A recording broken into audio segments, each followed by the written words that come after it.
Bonjour, je m'appelle Anne Ortiz-Julien. Je travaille chez l'Allemand depuis 25 ans maintenant dans l'unité d'affaires œnologie et je suis plus précisément en charge de l'équipe recherche et développement. Un des rôles majeurs, c'est d'encadrer l'équipe de recherche et développement qui se compose aujourd'hui de 18 personnes, donc des techniciens, des docteurs, ingénieurs, qui ont tous des expériences, des expertises et compétences vraiment complémentaires et différentes et qui travaillent donc sur des projets dédiés au développement de levures, sélection, développement et production de levures, bactéries et dérivés de levures. Un autre de mes rôles, je dirais, c'est d'initier, enfin de définir plutôt des axes de recherche sur lesquels on va travailler en fonction des tendances du marché, des défis auxquels doit faire face la filière Viti-Œno.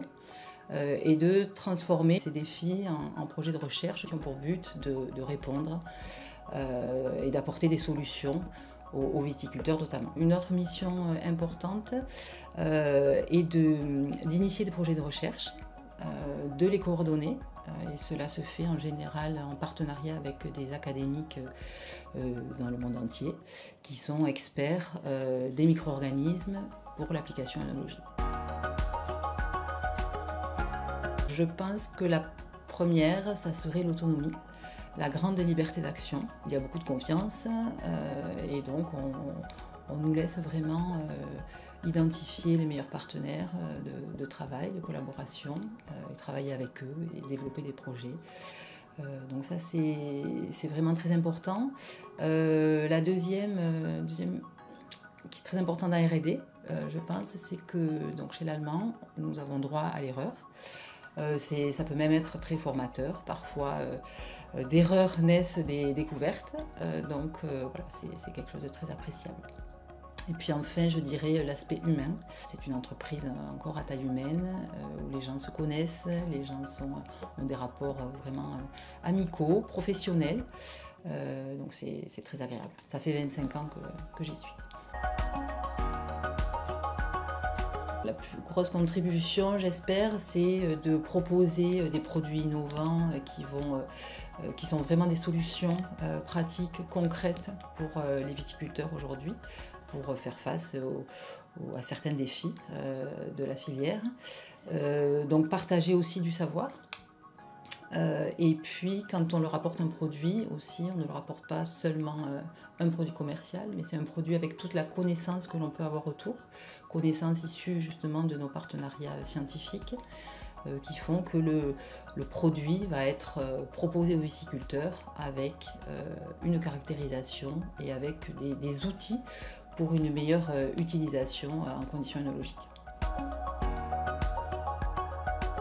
Avant de parler tendance, peut-être une préoccupation qui est aujourd'hui une réalité, c'est le changement climatique. Et donc ça, c'est un gros défi auquel doit faire face la filière. Donc les viticulteurs doivent vraiment aujourd'hui s'adapter. Il y a des conséquences vraiment très critiques pour la filière Viti-Œno avec ces évolutions climatiques, notamment le déficit en eau, les problèmes d'irrigation, avec des moules, une matière première qui est de plus en plus déséquilibrée par rapport à sa composition, avec des très fortes teneurs en sucre, avec des forts pH, donc des vins qui sont de plus en plus déséquilibrés, avec une perte de l'acidité, perte aromatique, etc.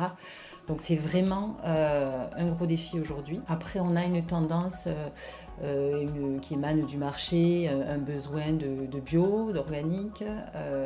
Donc qu'est-ce qu'il y a derrière ces mots? En fait, pour la filière, ça veut dire utilisation réduite de phytosanitaires, utilisation réduite de produits chimiques tels que le soufre par exemple. Donc voilà, un de nos rôles aussi, nous, c'est d'essayer d'apporter des alternatives à ces intrants-là.